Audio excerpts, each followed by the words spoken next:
কৰে কীৰ্তন পঞ্চপ্ৰকাৰ কীৰ্তন 81বিধ ভক্তি আছে আকৌ দেই ভক্তিত নৱবিধ ভক্তিৰ পিছত শ্ৰৱণ কীৰ্তন অৰ্চন বৰ্ণন গোটেইবিলাক 81বিধ আছে মই আটাইসোপা কওঁ এই আপোনালোকক গোটেইখিনি ক'বলৈ এনিশামান লাগিব গতিকে মই নকওঁ এই দুটা কৈছোঁ কীৰ্তন কীৰ্তন হ'ল বীৰ কীৰ্তন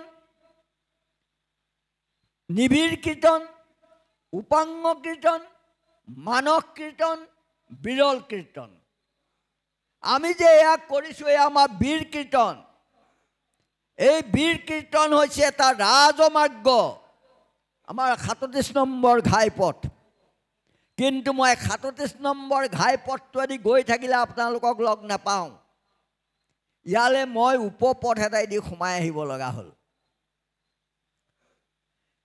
বীৰ কীৰ্তনটোৱে আমাৰ গোটেই সমাজখন চপাই আনে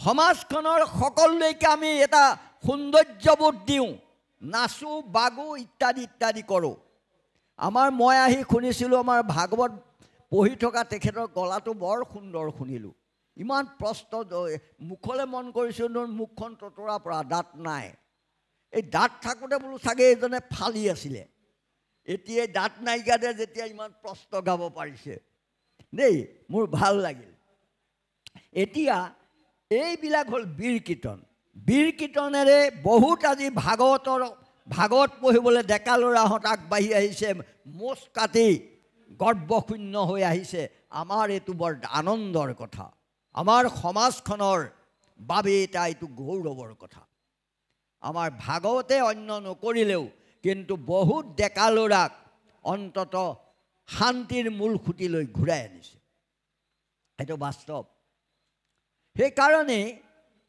আমি আমাৰ এই বীৰ কীৰ্তনটো আমাৰ প্ৰয়োজন হয় বীৰ কীৰ্তনত ৰাম কৃষ্ণ ৰাম হৰি ৰামচন্দ্ৰ ৰাম ৰাম শ্ৰী ৰাম দেৱ ৰঘুপতি হে প্ৰভু ৰঘুনাথ প্ৰণাম দমায়ামা তুমি মোৰ হৈবা নিজ গতি হৰি ৰাম ৰঘুকুল যেতিয়া তাল ঘূৰাই গাই দিম ইয়াৰ ল'ৰা ছোৱালীবোৰ চাপি আহিব চাব তেতিয়া মোহময় হ'ব এই আমাৰ সংস্কৃতিটোলৈ সাধনাটোলৈ তেওঁলোক মোহ কৰিব আহিব কিন্তু এইটোৱে আমাক একেবাৰে মুখ্য দিব নোৱাৰে মুখ্য ল'বৰ কাৰণে নাৰদে কৰা কীৰ্তন কৰিব লাগিব নিবিড় স্বৰূপে কৰোঁ যেখনে কীৰ্তন আনন্দ সমুদ্ৰ মন হয় মগন কৃষ্ণপদ ভগৱন্ত জগত নিবাস তেখনে হন্ত আখি হৃদয়ত বাস যেন কোনোজনে ডাক দিলে পুৰুষক সিজন পুৰুষ যেন আশয় আগত মই ঘোষাই গাই গৈ আছোঁ আকৌ দেই গতিকে আমি নিবিড় স্বৰূপে আমি ঈশ্বৰৰ নাম ল'ব লাগিব আৰু আনন্দ ঈশ্বৰৰ নাম গাওঁতে আমাৰ আনন্দ চিদানন্দ পৰমানন্দ সচিদানন্দ আনন্দই আহি আমাৰ অন্তৰ ভৰি পৰিব লাগিব গতিকে যেনেকৈ আপুনি ল'ৰাটোক মাতিলে সি মুখৰ আগলৈ গুচি আহে সেইজনৰ কাৰণে ভগৱানক মাতিলে তেওঁ আহি মুখৰ আগলৈ গুচি আহিব সেইকাৰণে আমি এই কীৰ্তন সেয়া হ'ল নিবিড় কীৰ্তন মানস কীৰ্তন মনত আমি ক'ৰবালৈ গৈ আছোঁ এনেৰে থকাতকৈ গাড়ীখনত সময় পাছ হ'ব আমি মনত ঈশ্বৰৰ নাম জপ কৰি যাওঁ বিৰল কীৰ্তন আমাৰ গোপীসকলে যিটো অজপা জপ কৰিছিলে এইখিনি বৰ দীঘলীয়া কথা মই তালৈ যাব খোজা নাই গতিকে শ্ৰৱণৰ কথাখিনি মই আপোনালোকক এনেধৰণেই ক'লোঁ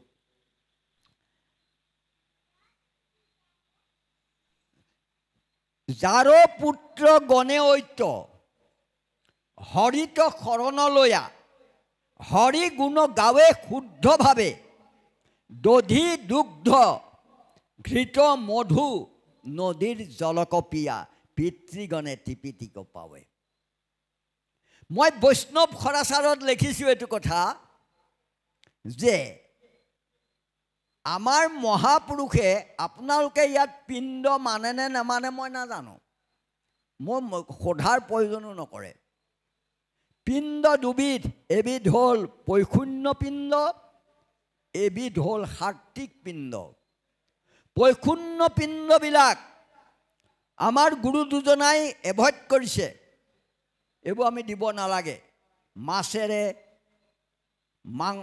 মাংসৰে ইত্যাদি। আৰু যিবোৰ সাত্বিক পিণ্ড, সেই পিণ্ডবিলাক গুৰুজনাই ওলাই কৰা নাই। সেইকাৰণে ক'লে, যাৰ পুত্ৰ গণেয়ত্য হৰিত শৰণলৈ হৰি গুণ গাৱে শুদ্ধভাৱে।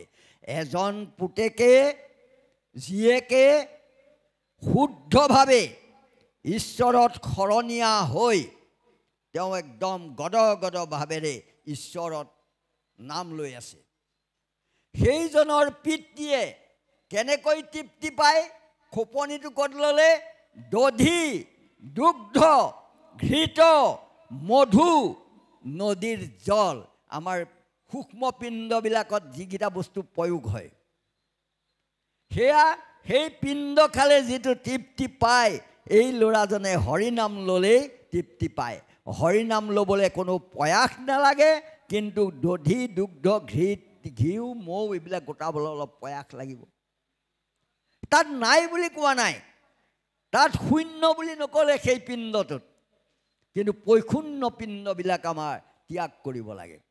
যিটোজনে শুদ্ধভাৱে হৰিত শৰণলৈ হৰিক সুহৃদ বুলি আছে, হৰিত তেওঁ শৰণীয়া হৈছে আৰু হৰিক তেওঁ বন্ধু বুলি আচলতে ল'ব পাৰিছে। সেইজনে শুদ্ধভাৱে হৰিত শৰণলৈ হৰিক সুহৃদ বুলি আছে। যত তীৰ্থ স্নান দান দেৱ পিতৃ যজ্ঞ দান যোগাদিৰো ফলক পাৱে। গতিকে যত তীৰ্থ স্নান দান যোগ আদি এইবিলাকত একেবাৰে শূন্য কৰি দিয়া নাই, তাৰ ফলটো ঈশ্বৰক সুহিত কৰি ঈশ্বৰৰ নাম ল'ব ল'লেই পাব বুলিহে কৈছে।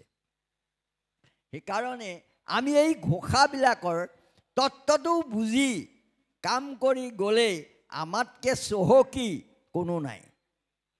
আমাৰ গুৰুজনাই আমাতকৈ চহকী কৰি কাকো থৈ যোৱা নাই, আমাক কোনো কথা নিলিখাকৈ থৈ যোৱা নাই, সকলো কথাই আমাক লিখি থৈ গৈছে। গতিকে আজি ঘোষাৰ তত্ত্ব কথা আপোনালোকে শুনিবৰ কাৰণে বাট চাই আছিলে। মই ভবামতে আপোনালোকক ক'ব পাৰিছোঁ নাই পোৱা মই নাজানো, তথাপিও এটা কথা ক'লোঁ, কৰ্ণপথে ভকতৰ হিয়াত প্ৰৱেশী হৰি দুৰ্বাসনা হৰে সমস্তই। নদীৰ যতেক মল যেহেন শৰতকালে স্বভাৱতে নিৰ্মল কৰয়। এতিয়া শৰৎকাল আহি আছে, আপোনালোকৰ আগেদি বৈ যোৱা বোকা পানীৰ কদৰ্য নলাটো এতিয়া পানী পৰিষ্কাৰ হৈ যাব শৰৎকালত। সেইকাৰণেই আমাৰ জীৱনটোক আমি কৰ্ণপথে হিয়াত নাম প্ৰৱেশ কৰাব পাৰিব লাগিব। নাম খোৱা মুখ হ'ল কাণহে, মুখ নহয়, মুখ প্ৰসৱ দুৱাৰহে। হিয়াৰ মাজে নামৰ ভাণ্ডাৰ, মুখে বাজ হয়, মুখখন হ'ল নামৰ প্ৰসৱ দুৱাৰ। আৰু কৰ্ণপথে ভকতৰ হিয়াত প্ৰৱেশী হৰি দুৰ্বাসনা হৰে সমস্তই। কাণখন হ'ল নামৰ মুখ, খোৱা। গতিকে মুখ আমি কাণেৰে ঈশ্বৰক অন্তৰত প্ৰৱেশ কৰাব পাৰিব লাগিব। আনদৰি আনকৰ্ম, আমাৰ এতিয়া গুৰুসকলৰ ক্ষেত্ৰতো কিছুমান কথা আছে। কোনোবাই কয় চাৰি নাম আমুক তামুক, কোনোবাই কয় চাৰি নাম আমুক তামুক, নিমিলা অংকবোৰ আপোনালোকে পাইছে চাগে। ইজনে সিজনে গুৰু ঘৰ বদলি হ'লে আমি কিয় এইবিলাক লটপটাই ফুৰিব লাগে? আমাৰ মহাপুৰুষে কোনটো কথা নিলিখাকৈ থৈ গৈছে? আমাৰ মহাপুৰুষ শ্ৰীমন্ত শংকৰদেৱে চাৰি নাম আপোনালোকৰ গামোচাত আগত বান্ধি দিছে, গলত বান্ধি দিছে, আমি কিয় নলওঁ? আনদৰি আনকৰ্ম মাধৱৰ জন্ম কৰ্ম শুনিবেক মহন্তৰ মুখে। মহন্ত সাধু সন্তৰ মুখত এইবিলাক শুনিবা। পৰম প্ৰসিদ্ধ নাম, আটাইতকৈ বোলে পৰম প্ৰসিদ্ধ নাম কি? কৃষ্ণ বিষ্ণু হৰি ৰাম। লাজ এৰি গাব্যা মহা সুখে। নিমি নৱসিদ্ধত মহাপুৰুষ শ্ৰীমন্ত শংকৰদেৱে ঘোষণা কৰিছে, পৰম প্ৰসিদ্ধ নাম কৃষ্ণ বিষ্ণু হৰি ৰাম লাজ হেৰি গাপ্পা মহাসুখে। আপোনালোকে এইকেইটা জপ কৰি থওক। এইকেইটা জপ কৰি থাকিলে আপোনালোক কিয় সিদ্ধি নহ'ব? এয়া গোসাঁই ঘোষণা কৰিছে আপোনালোকৰ সিদ্ধি হ'বই। এক নাম বিচাৰি ধৰফৰাই ফুৰো, ইজন গুৰুৱে সিজন গুৰুক নিমিলে, সিজন গুৰুৱে সিজন গুৰুক নিমিলে, ইত্যাদি ইত্যাদি। কিন্তু প্ৰকৃত এক নামটো কি আমি ক'ব নোৱাৰোঁ। হনুমানে কি নামত জাপ মানে প্ৰত্যেকৰে আজি এওঁ ডক্টৰেটৰ এওঁ ছাবজেক্ট বেলেগ, এখেতে ডক্টৰেট লৈছে এখেতৰ ছাবজেক্ট বেলেগ, তেখেতে ডক্টৰেট কৰিছে তেখেতৰ ছাবজেক্ট বেলেগ, কিন্তু আটাইকেইজন ডক্টৰেট। সেইদৰে হনুমানে সিদ্ধি লাভ কৰিছে ৰামত, ৰাম নামত। নাৰায়ণে কি নাৰদে সিদ্ধি লাভ কৰিছে কৃষ্ণ নামত। ব্ৰহ্মাই সিদ্ধি লাভ কৰিছে নাৰায়ণ নামত। গতিকে এই তিনিজন মই ডক্টৰেট দেখুৱাই দিলোঁ নামৰ। তিনিজনৰ দেখোন তিনিটা ছাবজেক্ট বেলেগ বেলেগ। ব্ৰহ্মাই নাৰায়ণ নামত, নাৰদে কৃষ্ণ নামত আৰু হনুমানে ৰাম নামত। কাৰণ আমি কৃষ্ণ বিষ্ণু হৰি ৰাম ইয়াৰ যিকোনো এফাকি নাম যদি আমি কণ্ঠৰ হেমহাৰ হিচাপে ল'ব পাৰোঁ, ওলাওঁতে সোমাওঁতে অপয় ৰাখে আমাৰ মুখৰ পৰা যাতে বাজ হয়। আপোনালোকে কথা পাতোঁতে কেতিয়াবা খং উঠিলে পচলা কটা কথা ফাকি মুখত ওলায়। সেই ফাকি কওঁ বুলি নকয়, উপাকতে ওলাই যায়। কাৰণ অভ্যাসত সেই হেলা ৰঙে ওলাই যায়। সেইদৰে আমাৰ মুখত হেলা ৰঙে জুতিটো খাওঁতে কিবা কৰোঁতে কৃষ্ণ ৰাম গোবিন্দ কিবা এটা। গতিকে মই এক নামৰ সংজ্ঞাটো আপোনালোকক দি দিছোঁ। আমি ঈশ্বৰৰ এই চাৰি নামৰ ভিতৰত এটা এভাগ নাম আপুনি ঈশ্বৰৰ ভালকৈ অন্তৰত জপ কৰিবলৈ শিকক। সেয়াই হ'ব আপোনাৰ বাবে মহ ঔষধ এক নাম।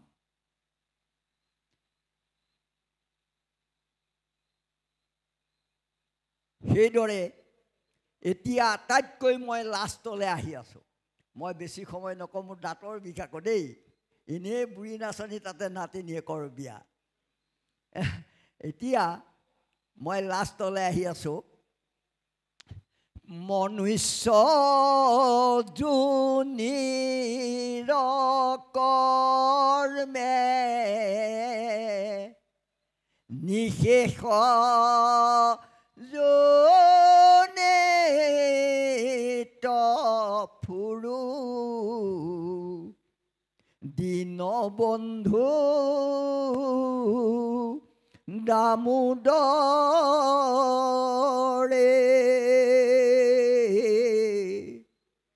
হৰি হৰি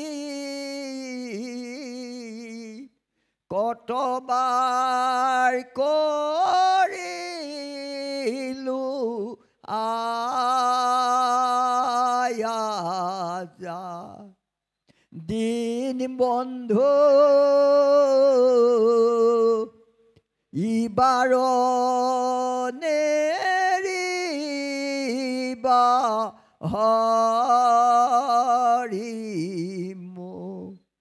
মনুষ্য এইটো এটা দুৱাৰ দলি। মানুহৰ জীৱনটো এটা দুৱাৰ দলি। ইয়াৰ পৰা গেট আউট হৈ বাহিৰলৈও যাব পাৰোঁ, গটা খাই গুচি যাব পাৰোঁ, আৰু ভিতৰত সোমাই আলফুলকৈ থাকিবও পাৰোঁ। এই মনুষ্য জীৱনত কৰা কামবিলাকৰ প্ৰতিক্ৰিয়াৰ যোগেদিয়েই আমি ঊৰ্ধ্বগামী হ'ব পাৰোঁ, অধোগামী হ'ব পাৰোঁ। সেইকাৰণে মহাপুৰুষ মাধৱদেৱে জীৱৰ হৈ প্ৰাৰ্থনা কৰিছে, মানুহ জনম লৈ নিশেষ যোনিত গ'লোঁ, কতবাৰ গাহৰি হৈ জন্ম ল'লোঁ, কতবাৰ কুকুৰ হৈ জন্ম ল'লোঁ, কতবাৰ মেকুৰী শগুন গাধ শিয়াল হৈ জন্ম ল'লোঁ, পাৰ নাই অপাৰ।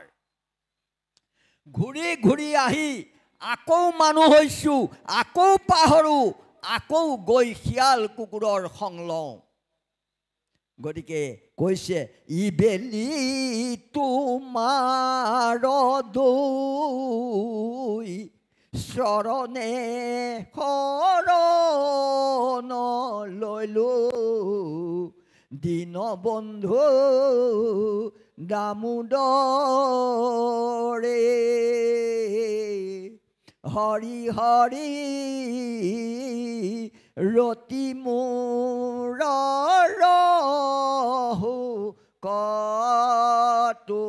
কতুমাত প্ৰাণ বন্ধু চৰণত কৰো প্ৰণিপাত। এইবাৰ মই হুঁচিয়াৰ, এইবাৰ মই হুঁচিয়াৰ, এইবাৰ মই আৰু বেলেগ বেয়া কাম নকৰোঁ। এইবাৰ তোমাৰ কিংকৰ হৈছোঁ, এইবাৰ তোমাৰ চৰণত ধৰিছোঁ, প্ৰণিপাত কৰিছোঁ। এইবাৰ মোক পৰিহাৰ নকৰিবা, এইবাৰ তুমি মোক পৰিহাৰ কৰিব নোৱাৰা, এইবাৰ মোক উদ্ধাৰ কৰি লৈ যোৱা। এই সদ্ভাৱনাৰে আপুনি যেতিয়া ঘোষা গাব আপুনি উদ্ধাৰ হ'বই। ঘোষা এনেকুৱা এভাগ বস্তু শাস্ত্ৰ, মই কি ক'ম, পৃথিৱীৰ খ্যাতনামা মহাপণ্ডিত মহাঋষি বিনোৱা-ভাৱে তেওঁ যেতিয়া অসমলৈ আহিছিল, তেওঁক আপোনালোকৰ সৌ ওচৰৰে টিঙৰ গাঁৱৰ চন্দ্ৰ কলিতা নামৰ কটন কলেজৰ প্ৰফেচাৰগৰাকীয়ে ঘোষা শাস্ত্ৰখন হাতত তুলি দিছিল। তেওঁ মোকলাই চালে দুটামান ঘোষা, চাই ক'লে এইখন পৃথিৱীৰ অমূল্য ভক্তিগ্ৰন্থ, পৃথিৱীত ইয়াৰ তুলনা নাই। এইজন জগত গুৰু, চম্ৰৰ নিমিত্ত পানৈ জুৰি চৰণ ঢাকিল, যিটো জন চম্ৰ পায় ভল্য সমস্ত বসুন্ধৰা তাৰ ইত্যাদি এইটো পায় তেওঁ, সেইজন পণ্ডিতে ঘোষা শাস্ত্ৰৰ কথা কয়। আছে পৃথিৱীত এনেকুৱা এখন অমূল্য ভক্তি দৰ্শন, কেঁচুৱাতেও কিমতে ভকতি বুলি গাব পাৰে, বোৱাৰীজনীয়েও গাব পাৰে, বুঢ়া মানুহটোও গাব পাৰে, প্ৰত্যেকৰ কাৰণে তাৰ এজলোকা নহ'লেই নহয়। আমাৰ বেদ যেনেকৈ ঋক সাম অথৰ্ব যজুৰ, সেইদৰে মহাপুৰুষীয়া ধৰ্ম, মহাপুৰুষীয়া ভকতসকলৰ বাবে দশম কীৰ্তন, ঘোষা, ৰত্নাৱলী, এই 4 বেদ। ইয়াতে আশ্ৰয় কৰি আমাৰ গোটেই মহাপুৰুষীয়া সমাজখন প্ৰৱৰ্তন কৰি আছে। এইটো দিনৰ পোহৰৰ দৰে সত্য। তাৰ ভিতৰত ঘোষাৰ যিটো ঘোষণা, ঘোষাৰ যিটো দখল, বাকী 3খন শাস্ত্ৰই ল'ব পৰা নাই। সঁচা কথা ক'ল, আপোনালোকে ভুল নুবুজিবলৈ আকৌ বুলিব গুৰুজনাৰ কীৰ্তনেও ল'ব পৰা নাইনে?